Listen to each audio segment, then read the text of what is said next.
Zenobino ni sawa? Sawa cyane. Urakomeye? Nashima Imana n'ukuri. Uraberewe? Wakoze gose. Uno munsi wiyumva gute kubona utahukanye agashimwe ka Best Influencer 2025? Nukuri abavyaye ni bavuga amarira yabutse. Narondera yabura kubera ko sinabitahuye.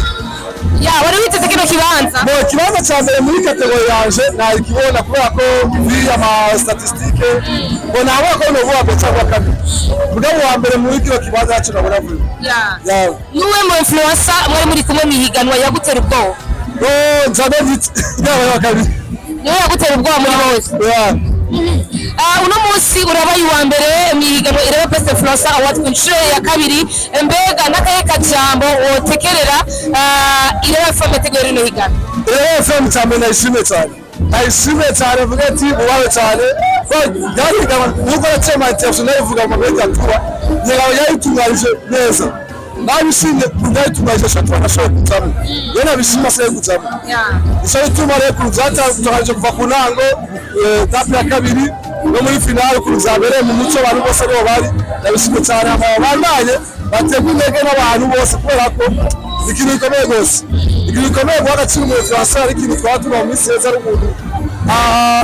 Abona nayo muri society ni kwisaba barabura ko ari umuntu bateye imbere kandi ari barabona ariko ateze mu n'igihugu kiri wenda bishimye gose. Arimo influencer bari ngaha muri uno mwanya ari atashiwe gutega itega nk'ibyo watewe no munsi gutaka ikibazo cya mbere n'akaye kajambo utekere bagenzi bawe mwashoboye gushika hamwe muri kino gice cya nyuma cya finale cyangwa n'abitabiriye bose rino higanwa. Ubwa mbere batubwiye yuko higanwa utabaye wa mbere afite kwa gusubiramo n'ibitinya asome kubera ko kuko bari bayivuze abana bagara gatsinda umwe zirashobora gutsinda Imana ishimwe cyane rero n'ibitinye neza bapoje abo yabandaye kuko n'abatopwaye irebe Best Influencer Award bashaka kuzorora abandi bari basapoti rero bisigaye yabo. Ino tsinzi uno munsi muri arena uyikesha nde? Ino tsinzi uno munsi muri arena Imana yashekesha n'abantu bangiye inyuma abashikiye kuva bwa mbere abashikiye imbere ababashe gutera imbere Rwanda Business isimu yanje barambaye hafi cyane abagenzi banje barambaye hafi cyane ndabagenzi bose bakuba gatandukanye so niyo mpamvu ndabashimira cyane bose amashimwe na irebe kubera ko idategura irebe Best Influencer Award bisasi mafise amahera sibafise n'agashimwe.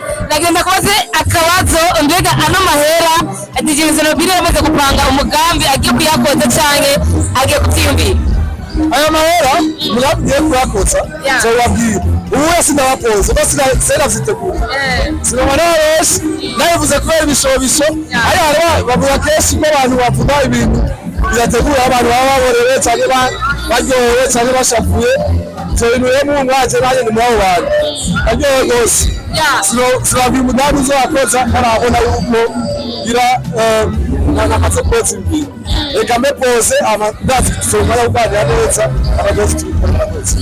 Ni cyahe ikintu uwo kwifuriza irebe Best Influencer irebe FM mu mwaka uza mu ntungo za kino gikorwa nyine? Mwaka uzanyeneye kuwa mbere b'amahera menshi asimaye wanjye inshuro ijana cyangwa igihumbi bashemera amakategori menshi kuko harimo amakategori menshi tutari turabona muri ayo makategori kuba mwanya bayarondeye akajamu nawe twasiko kuruma aba Best Influencer twitse ko n'ukuri nabeshe jewe ndazimo bashaka batwe bwana kuko Imana yabikoze n'abantu nashoye kuwamwe.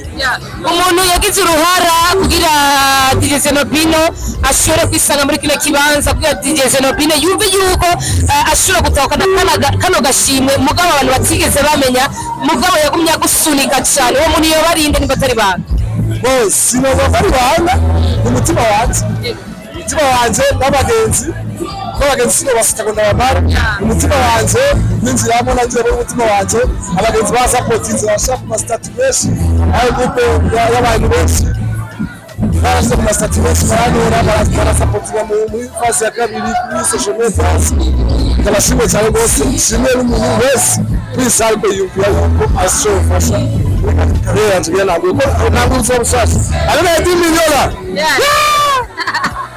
Nagushime so DJ Zenobino ariko na congratulations. Thank you. Urama ku 10,000. Nawe, ndakuwa